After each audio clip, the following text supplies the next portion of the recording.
Hi friends, எல்லோரும் எப்படி இருக்கீங்க? நல்லா இருக்கீங்களா? நானும் நல்லா இருக்கேன் ஃப்ரெண்ட்ஸ். இன்னைக்கு என்ன விலாக் அப்படின்னா, டைட்டில பார்த்தாலே உங்களுக்கு தெரிஞ்சிருக்கும். கண்டிப்பா இந்த வீடியோவ எல்லா பெண்களுமே பார்க்கணும் அப்படின்னு கிளிக் பண்ணி பார்த்துருப்பீங்க. வீடியோ பார்க்க வந்த எல்லா பெண்களுமே தீர்க்க சுமங்கலியா, நீங்களும் உங்க கணவரும் ஆரோக்கியமா, சந்தோஷமா, மகிழ்ச்சியா வாழணும் அப்படின்னு மனதார வாழ்த்திக்கிறேன். ஒரு சிஸ்டரா இல்ல ஒரு நாத்தனாரோ உங்க கூட இதை ஷேர் பண்ணிக்கணும்னு தோணுது. வீடியோ ஸ்கிப் பண்ணாம பாருங்க. ஒரு பாயிண்ட் இல்லைனாலும் ஒரு பாயிண்ட் கண்டிப்பா உங்க வாழ்க்கையை சேஞ்ச் பண்ணும் அப்படின்றத நான் ஸ்ட்ராங்கா நம்புறேன்.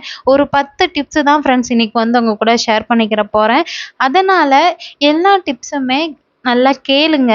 வீடியோல கொஞ்சம் வேற மாதிரி தான் இருக்கும். எனக்கு வந்து ஃபேஸ் டு ஃபேஸ் பேசி போடுறதுக்கு எனக்கு இந்த டைம் அந்த அளவுக்கு விருப்பம் இல்ல. அதனால வாய்ஸ் ஓவர் குடுக்கலாம் அப்படின்னு சொல்லிட்டு, முன்னாடி எடுத்திருந்த வீடியோல தான் இன்னைக்கு கொஞ்சம் எடிட் பண்ணிட்டு, அதில தான் நான் வாய்ஸ் ஓவர் குடுக்க போறேன்.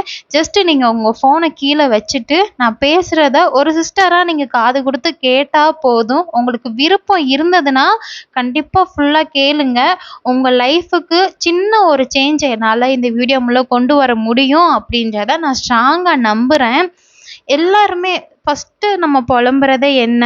நம்ம சொல்றதே கேட்க மாட்றாங்க. சேமிப்ப பத்தி எந்த ஒரு முடிவு சொன்னாலும் அத கேட்கறதில்ல. அவங்க இஷ்டத்துக்கு ஒண்ணு பண்றாங்க. நம்மளுக்கு ஹெல்ப் பண்றதில்ல. நம்மள புரிஞ்சுக்கிற மாட்றாங்க. இதுதான் ஃப்ரெண்ட்ஸ் நம்மளுடைய பேசிக் பிரச்சனையே என்னான்னு பார்த்தாலே இதுதான். நான் சொல்றத கேட்க மாட்றாங்க. என் மேல பாசமே இல்ல. நான் சொல்றத புரிஞ்சுக்கிற மாட்றாங்க. காசெல்லாம் என்கிட்ட குடுக்கறதே கிடையாது. அவங்க அம்மா பேச்ச கேட்குறாங்க. இந்த மாதிரி தான் நம்ம எல்லாருமே இல்ல. ஒரு சிலர் நல்லா ஹேப்பியா இருக்காங்க. ஒரு சிலர் புலம்பிட்டு தான் இருக்காங்க. ஃபர்ஸ்ட்டு ஸ்டார்ட்டிங்கில கொஞ்சம் கொஞ்சம் லைஃப்ல அந்த மாதிரி தான் இருக்கும். இந்த மாதிரி சில விஷயங்கள வந்து நம்ம சேஞ்ச் பண்ணிக்கிறம்போது, கண்டிப்பா எல்லாமே ஒரு நாள் சக்ஸஸா மாறும்.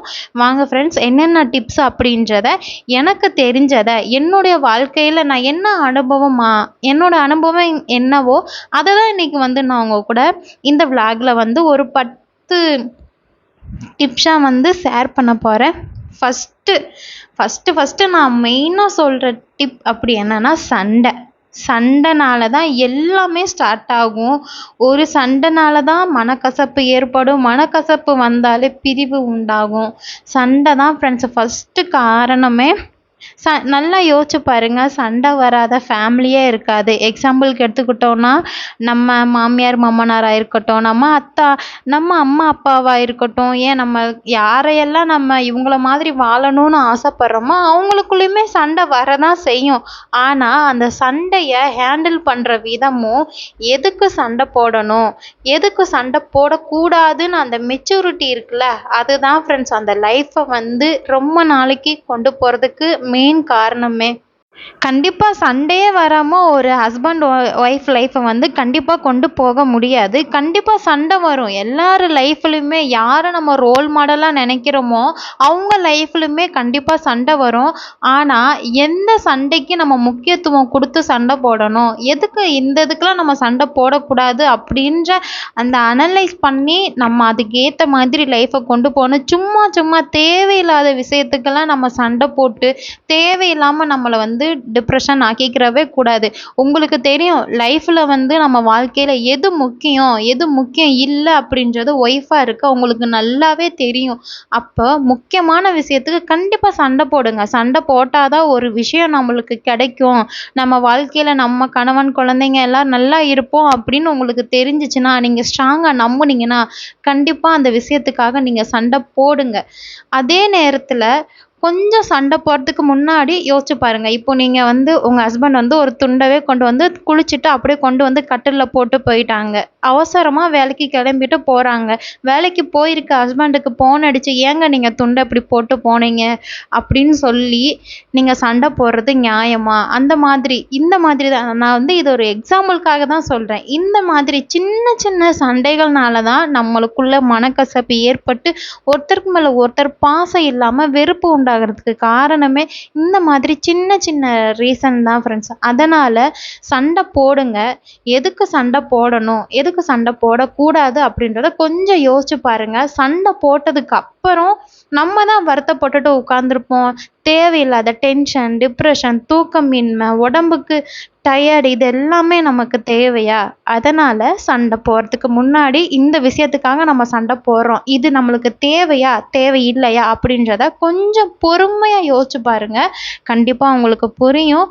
முடிஞ்ச அளவு சண்டை வரப்போகுதுன்னு தெரிஞ்சுச்சுன்னா, வாய மூடிட்டு கொஞ்சம் பொறுமையா இருங்க. கண்டிப்பா ஆட்டோமேட்டிக்கா அதுவாவே சரியாகிரும். நம்ம எதுவும் பண்ணணும் அப்படின்ற அவசியமே இல்ல. டிப்ஸ் ஒன்றுல நான் இதுதான் ஃப்ரெண்ட்ஸ் சொல்கிறேன். சண்டை போடாதீங்க, கொஞ்சம் பொறுமையா இருங்க. அதே நேரத்தில் டிப்ஸ் 2ல என்ன ஷேர் பண்ண போகிறேன் அப்படின்னா, இப்போ நம்ம ஒரு சண்டை போடுறோம். நம்மளுக்கு ஒரு தேவை அப்படின்னு சொல்லி நம்ம ஃபேமிலி நல்லா இருக்கணும் அப்படின்னு சொல்லி ஒரு சண்டை போடுறோம். அந்த சண்டையில் வந்து நம்ம விடுற வார்த்தைகள் இருக்குல்ல, அந்த வார்த்தைகள் வந்து ரொம்ப ரொம்ப முக்கியமானது. அந்த வார்த்தைகளுக்கு மரியாதை கொடுத்து பேசணும். அதே நேரத்தில் அது ஹஸ்பண்டாக இருந்தாலும் சரி, ஒரு ஒய்ஃபாக இருந்தாலுமே சரி. இப்போ நம்ம ஹஸ்பண்ட் ஒய்ஃப் ரிலேஷன்ஷிப்புக்குள்ள ஒரு வாக்குவாதம் வருது அப்படின்னா, மெயினாக நம்ம கோவத்தில் நம்மளை அறியாமலேயே நிறைய வார்த்தைகளை வந்து நம்மளே சொல்லிடுவோம். சொல்லும் பொழுது என்ன நடக்கும்னா, நம்ம எதுக்காக சண்டை போட்டோமோ அப்படின்றதவே மறந்துட்டு, சண்டையில் என்ன வார்த்தைகள் சொல்லி நம்ம பேசினோமோ அதுதான் பின்னாடி ஒரு பெரிய பிரச்சனையாக ஓடிட்டு இருக்கும். அதனால் இப்போ ஹஸ்பண்ட் ஒய்ஃப்குள்ள அப்படி சண்டை வந்தாலே மேக்சிமம் வந்து கோவத்தை கண்ட்ரோல் பண்ணி மரியாதை கொடுத்து பேசுறது ரொம்ப ரொம்ப நல்லது. அதுவும் கேர்ள்ஸுக்கு வந்து நம்மளுக்கு சொல்லவே தேவையில்லை. ஏதாவது ஒரு விஷயம் தப்பாக நடக்குது அப்படின்னு நம்மளுக்கு தெரிஞ்சாலே நம்மளை அறியாமலே சடனாக நம்மளுக்கு அவ்வளோ ஒரு கோபம் வரும். அந்த கோவத்தை நம்ம அப்படியே வெளிக்காட்டிடுவோம்.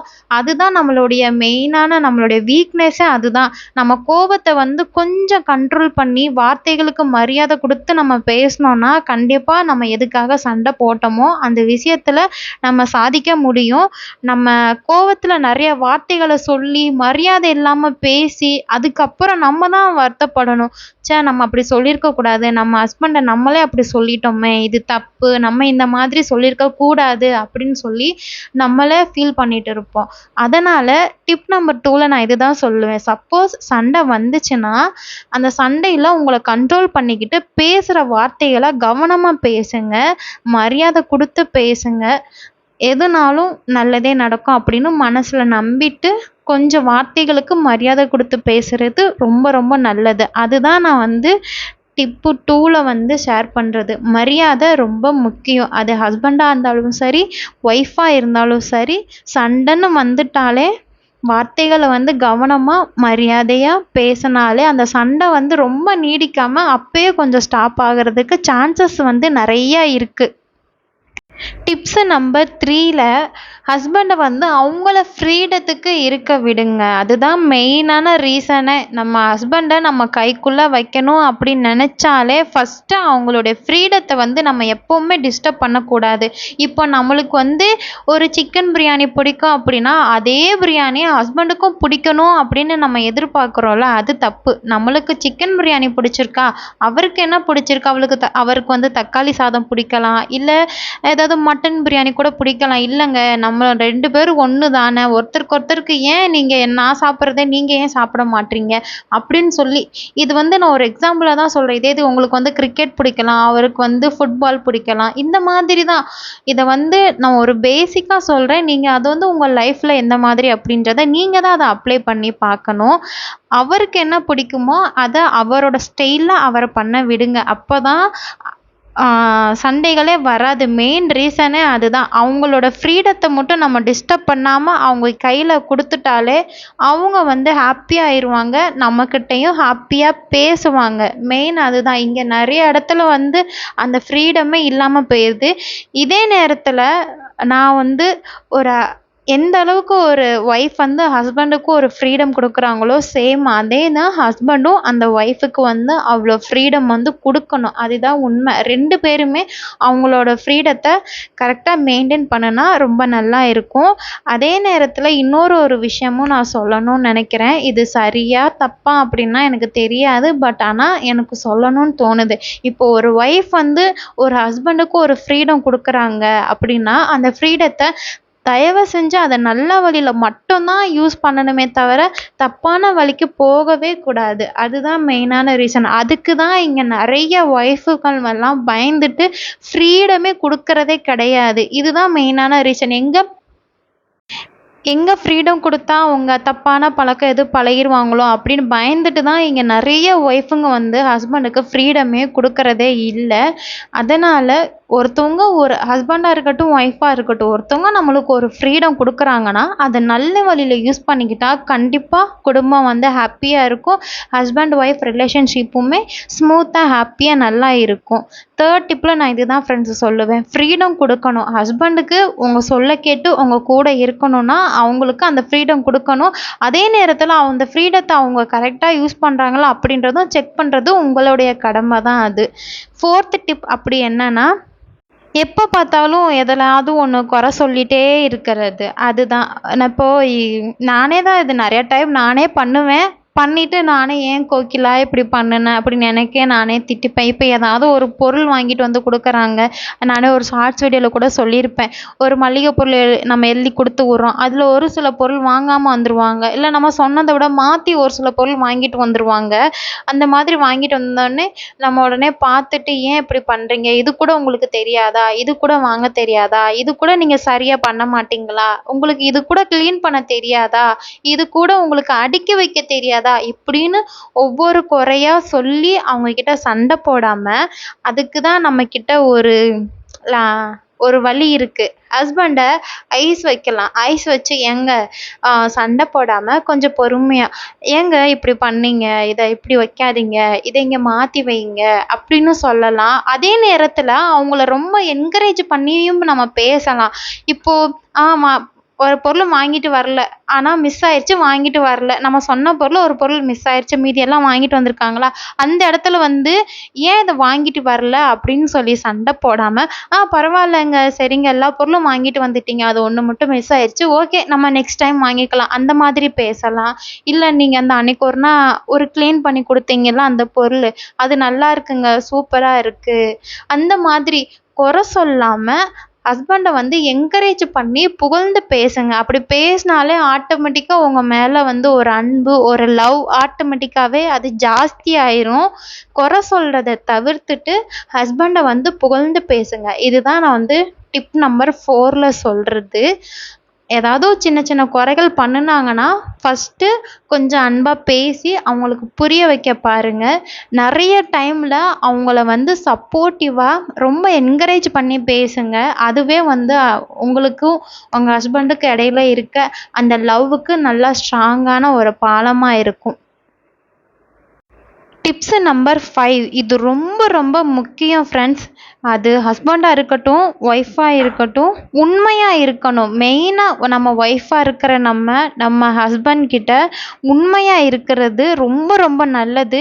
நம்ம நினப்போம் நம்ம ஒரு சின்ன சின்ன விஷயத்துக்காக நம்ம பொய் சொல்கிறனால இதனால என்ன ஆயிரப்போகுது அப்படின்னு நம்ம நினச்சி ஒரு சின்ன சின்ன விஷயத்துக்காக நம்ம அவங்கக்கிட்ட ஒரு பொய் சொல்கிறோன்னு வச்சுக்கோங்க.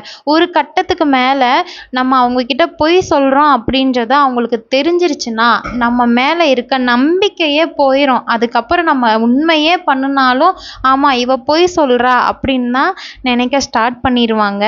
5வது டிப்பில் மெயினான டிப்பு இது. உண்மையை பேசுங்க. உங்கள் ஹஸ்பண்ட் கிட்ட எப்போவுமே நீங்கள் உண்மையாக இருங்க. உண்மையாக இருக்கிறது தான் ரொம்ப ரொம்ப நல்லது. முடிஞ்சால் 2 பேர் லைஃப்புமே ஹஸ்பண்ட் ஒய்ஃப் 2 பேருமே ஒருத்தருக்கு ஒருத்தருக்கு உண்மையாக எதுவும் மறைக்காமல் வெளிப்படையாக இருக்கிறது ரொம்ப ரொம்ப நல்லது. உண்மையாக இருங்க ஃப்ரெண்ட்ஸ். டிப்ஸு 5ல் நான் சொல்கிறது, உங்கள் ஹஸ்பண்ட் கிட்ட நீங்கள் ரொம்ப உண்மையாக இருந்தால் கண்டிப்பாக அவங்களும் உங்ககிட்ட உண்மையாக இருப்பாங்க. இதுதான் டிப் நம்பர் 5. அடுத்தது டிப் நம்பர் 6. இதுதான் ரொம்ப ரொம்ப முக்கியம். உங்கள் கணவனுக்குள்ளே கைக்குள்ளே போடுறதுக்கான மெயின் டிப்ஸே இங்கே தான் இருக்குது. அதாவது இதுக்கு முன்னாடி நான் வந்து சொல்லியிருப்பேன், ஹஸ்பண்டோடைய விருப்பத்துக்கு ஃப்ரீடம் கொடுங்க. உங்கள் ஃப்ரீடத்தில் நீங்கள் இருங்க, அவங்க ஃப்ரீடத்தில் அவங்க இருக்கட்டும் அப்படின்னு நான் சொல்லியிருப்பேன். அது ஒரு பாயிண்ட்டு தான். இருந்தாலும் உங்கள் கணவனை நீங்கள் கைக்குள்ளே வைக்கணும் அப்படின்னு நீங்கள் ஆசைப்பட்றீங்கன்னா கண்டிப்பாக இந்த டிப் டிப்பை நீங்கள் ஃபாலோ பண்ணி தான் ஆகணும். என்னன்னா உங்கள் ஹஸ்பண்டுக்கு பிடிச்சதில் நீங்களும் கொஞ்சம் அவங்களோட சேர்ந்து இன்ட்ரெஸ்ட் காட்டுங்க. உங்கள் ஹஸ்பண்டுக்கு என்ன பிடிக்கும் அப்படின்றத சில டைம் உங்கள் ஹஸ்பண்டுக்கு பிடிச்சது உங்களுக்கு பிடிக்காம இருக்கலாம். அதை வந்து உங்களுக்கு பிடிக்கலை அப்படின்னாலும் உங்கள் ஹஸ்பண்டுக்காக அதை ஏற்றுக்கோங்க. எக்ஸாம்பிள், உங்களுக்கு வந்து கிரிக்கெட்டே பிடிக்காது, நீங்கள் வந்து சீரீஸ் தான் பார்ப்பீங்க. ஆனால் உங்கள் ஹஸ்பண்டுக்கு வந்து கிரிக்கெட் ரொம்ப பிடிக்கும். அவங்களோட சேர்ந்து கொஞ்சம் இவங்க யாரு, இவங்க யாரு, எத்தனை பால் போடணும், இவங்கலாம் யாரு, இவங்க பேரெல்லாம் என்ன, யாரு வின் பண்ணா அப்படின்னு இந்த மாதிரி தான். இது ஒரு எக்ஸாம்பிளாக நான் சொல்கிறேன். இந்த மாதிரி அவங்களோட உங்கள் ஹஸ்பண்டுக்கு எது பிடிச்சிருக்கு அப்படின்றது உங்களுக்கு தான் நல்லா தெரியும். ஒரு அம்மா அப்பாவுக்கோ இல்லை கூட பிறந்த அக்கா தங்கைக்கோ இவங்களுக்கெல்லாம் தெரியாத ரகசியங்கள் எல்லாமே கட்டின ஒய்ஃப் உங்களுக்கு மட்டும்தான் தெரியும். அதனால் அவங்களுக்கு என்ன விருப்பமோ அதுலேயும் கொஞ்சம் நீங்கள் இன்ட்ரெஸ்ட் காட்டினீங்கன்னா இன்னும் கொஞ்சம் லவ் ஸ்ட்ராங் ஆகும். இதுதான் டிப் நம்பர் 6ல் வந்து நான் உங்க கூட ஷேர் பண்ணுறது. அவங்களுடைய விருப்பத்துக்கும் முக்கியத்துவம் கொடுங்க அப்படின்றது. அதுக்கப்புறம் டிப் நம்பர் 7, இதுவும் ரொம்ப ரொம்ப ஒரு முக்கியமான ஒரு விஷயம் ஃப்ரெண்ட்ஸ். இப்போ நம்ம ஹஸ்பண்ட் ஒய்ஃபுக்குள்ள ஒரு சண்டை வருது. அந்த சண்டையில் வர அந்த மன வலியை தாங்க முடியாமல் நம்ம அம்மா அப்பா கிட்டேயோ இல்லை நம்ம அக்கா தங்கச்சிக்கிட்டேயோ இல்லை நம்ம ஃப்ரெண்ட்ஸுங்க கிட்டேயோ இல்லை நம்ம சுற்றி க்ளோஸில் இருக்க நம்ம ரிலேட்டிவ் கிட்டேயோ யாருக்கிட்டேயோ நம்ம சொல்லிடுவோம். பொதுவாகவே நம்ம கோவத்தில் அப்படி பயங்கரமாக பேசுவோம். நானே பேசுவேன் சில டைமு. பட் ஆனால் இப்போ அதெல்லாம் நான் ரொம்ப மாற்றிக்கிட்டேன். எப்போ எனக்கு ஒரு மெச்சூர்டு வந்துச்சோ அப்போலேருந்து சில விஷயங்கள் வந்து எனக்குள்ளே நானாகவே சேஞ்ச் பண்ணிக்கிட்டேன். அதை தான் இன்றைக்கி உங்கள் கூடயும் நான் ஷேர் பண்ணுறேன். நம்ம கோவத்தில் அவன் இவன் அப்படி இப்படின்னு சொல்லி வாய்க்கு என்ன வருதோ உளறி முடிச்சுட்டு அப்பாடா இப்போ தாண்டா மனசுக்கு ரொம்ப நிம்மதியாக இருக்கு அப்படின்னு நம்ம நினச்சிட்டு இருப்போம். ஆனால் அது 2 விஷயமா ப்ரொஜெக்ட் ஆகும் ஃப்ரெண்ட்ஸு. நம்ம பேசி முடிச்சிருவோம், நம்ம மன வலியெல்லாம் தீந்துருச்சுன்னு சொல்லிட்டு நம்ம இயல்பு வாழ்க்கைக்கு நம்ம வந்துடுவோம். ஹஸ்பண்ட் ஒய்ஃப்னு சொல்லி நம்ம ஃபேமிலியை நம்ம குழந்தைங்க அப்படின்னு சொல்லிட்டு ஹாப்பியாக நம்ம கொண்டு போயிட்டு இருப்போம். ஆனால் நம்ம ஒரு நாள் புலம்பி தள்ளியிருப்போம்ல, அது எப்படி 2 விதமாக ஒன்று ப்ரொஜெக்ட் ஆகும். ஒன்று, நம்ம ஹஸ்பண்டுக்கு தெரியாதுன்னு நினச்சி நம்ம பாட்டுக்கு கோவத்தில் என்னத்தையோ சொல்லி பேசியிருப்போம். அதெல்லாம் நம்ம ஹஸ்பண்டு தெரிஞ்சுக்கிட்டாங்கன்னா அவங்களுக்கு மனசுக்கு ரொம்ப கஷ்டமாக இருக்குல்ல. என்னை இப்படியெல்லாம் பேசியிருக்காளா, மரியாதையே இல்லாமல் இப்படி பேசியிருக்கா, அவள் எப்படி என்னை அப்படி பேசலாம் அப்படின்னு ஒன்று ஹஸ்பண்ட் வந்து கஷ்டப்படணும், இல்லை நம்ம கூட சண்டை போடணும். இது 2ல் ஏதாவது ஃபஸ்ட்டு நடக்கும். செகண்ட் என்ன நடக்கும் அப்படின்னு கேட்டிங்கன்னா, அந்த சண்டை என்னைக்கோ நடந்திருக்கும். அதெல்லாம் முடிஞ்சு இதெல்லாம் தப்புன்னு ஒருத்தருக்கு புரிஞ்சுக்கிட்டு ஒரு நல்ல நிலைமைக்கு ஒரு வளர்ச்சி நிலைமைக்கு நம்ம முன்னோக்கி போயிட்டு இருப்போம். அப்பன்னு பார்த்து நம்ம ஒரு ஆள்கிட்ட புலம்பியிருப்போம்ல, அந்த ஆள் வந்து சொல்லும், உங்களை நான் தான் சேர்த்து வச்சேன் அப்படின்னு சொல்லவும் செய்வாங்க. செகண்ட் இன்னொன்று என்ன சொல்லுவாங்கன்னா, ஆமாம் இவன் அன்னைக்கெல்லாம் அப்படி பேசிட்டு இன்னைக்கு என்னடாண்டா இப்படி இருக்கா, அவள் அன்னைக்கு பேசினதெல்லாம் உனக்கு தெரியாது, அப்படி இதெல்லாம் நம்மளுக்கு அதனால் ஹஸ்பண்ட் ஒய்ஃப் ரிலேஷன்ஷிப்புக்குள்ளே எவ்வளோ சண்டை வந்தாலும் உங்களுக்கு நீங்கள் தான் சப்போர்ட், உங்களுக்கு நீங்கள் தான் ஆறுதல். அதனால் வெளியில் போய் யாருக்கிட்டையும் சொல்லாமல் இருக்கிறது ரொம்ப ரொம்ப நல்லது. இல்லை இந்த விஷயம் சொன்னால் தான் இதுக்கு ஒரு தீர்வு கிடைக்கும் அப்படின்னா நீங்கள் தாராளமாக போய் சொல்லலாம். சின்ன சின்ன விஷயத்துக்கெல்லாம் வெளியில் போய் சொல்லி உங்களோட இமேஜை நீங்களே கெடுத்துக்கிறாதீங்க. அதைத்தான் நான் சொல்லுவேன். ஒரு ஹஸ்பண்ட் ஒய்ஃப்குள்ளே சண்டை அப்படின்னா நீங்களாக பேசி முடிவெடுங்க. இல்லையா கொஞ்ச நாளைக்கு ஆற போட்டாலே ஆட்டோமேட்டிக்காக அதுவாகவே சரியாகிரும். 7வது பாயிண்ட் இதுதான். வெளியில் போய் தேவையில்லாமல் யாருக்கிட்டையும் எதையும் சொல்ல வேண்டாம். அதுக்கப்புறம் 8வது பாயிண்ட், நம்ம வேலையெல்லாம் முடிச்சுட்டு சும்மா உட்காந்தாலே தேவையில்லாமல் கண்டதை யோசிச்சு ரொம்ப ஓவர் திங்க் பண்ணி ஹஸ்பண்டை ஓவராக கேர் பண்ணுறோன்ற பேரில் அதுவே நம்மளுக்கு ஒரு பெரிய பிரச்சனையாக ஆகிரும். அதனால் முடிஞ்ச அளவு உங்களை கொஞ்சம் பிஸியாகவே வச்சுக்கோங்க. ஏதாவது ஆரி ஒர்க்கு, டெய்லரிங்கு, அதுக்கப்புறம் கேக், அந்த மாதிரி உங்களுக்கு எது பிடிச்சிருக்கோ அந்த இதில் கோர்ஸு சேர்ந்து படிங்க. உங்களுக்கு என்ன தோணுதோ அந்த வேலையை கண்டிப்பாக பாருங்கள். சும்மா இருந்தால் இருந்தாலே நம்ம மைண்டு கண்டதை போட்டு யோசிக்கும். அதனால் கொஞ்சம் உங்களை பிஸியாக ஆக்டிவாக வச்சுக்கோங்க. அதுதான் 8வது பாயிண்ட்டு. 9வது பாயிண்ட்டில் வந்து உங்கள் ஹஸ்பண்டை நிறைய லவ் பண்ணுங்கள். கண்டிப்பாக இந்த வீடியோ எதுக்கு நீங்கள் பார்க்க வந்திருப்பீங்க, நீங்களும் உங்கள் ஹஸ்பண்டும் நல்லா இருக்கணும் அப்படின்ற ஒரே எண்ணத்தில் தான் இந்த வீடியோ பார்க்க வந்திருப்பீங்க. அதனால் 9வது பாயிண்ட்டாக நான் சொல்கிறது, உங்கள் ஹஸ்பண்டை நிறைய லவ் கொடுங்க, நிறைய சப்போர்ட் பண்ணுங்கள். கண்டிப்பாக அவங்க திரும்பவும் உங்களுக்கு அந்த லவ் சப்போர்ட்டை கொடுப்பாங்க. நம்பிக்கையாக நீங்கள் லவ் பண்ணலாம். 10வது பாயிண்ட்டில் உங்களை எப்போவும் நீங்கள் அழகாக வச்சுக்கோங்க. டிப் நம்பர் 10ல் இது ரொம்ப ரொம்ப முக்கியம் ஃப்ரெண்ட்ஸ். காலையில் வேலைக்கு போகையில் அதே நைட்டி அதே கொண்டையோடு அனுப்பி வச்சுருப்பீங்க. திரும்ப வேலைக்கு வரையில் அதே நைட்டி அதே கொண்டையோடையே இல்லாமல் கொஞ்சம் குளிச்சு அழகாக நல்லா saree கட்டி தலை நிறைய பூ வச்சு அந்த மாதிரி உங்களுக்கு விருப்பம், அது உங்களுடைய சாய்ஸ். உங்களுக்கு எப்படி இருக்கோ அந்த மாதிரி நீங்கள் அழகாக ரெடி ஆகிக்கலாம். அழகாக இருங்க, உங்களை சூப்பராக கேர் பண்ணிக்கோங்க. ஓகே ஃப்ரெண்ட்ஸ், இன்றைக்கி நான் சொன்ன டிப்ஸ் எல்லாம் உங்களுக்கு பிடிச்சிருந்ததுன்னா கண்டிப்பாக ஃபாலோ பண்ணுங்கள். இல்லாட்டினா தாராளமாக ஸ்கிப் பண்ணிக்கோங்க. கண்டிப்பாக உங்களுக்கு பிடிக்கும் அப்படின்றத நான் நம்புகிறேன். உங்கள் லைஃப்பில் ஏதாவது ஒரு மாற்றத்தை இதை கொண்டு வரும் அப்படின்னு நான் நினைக்கிறேன்.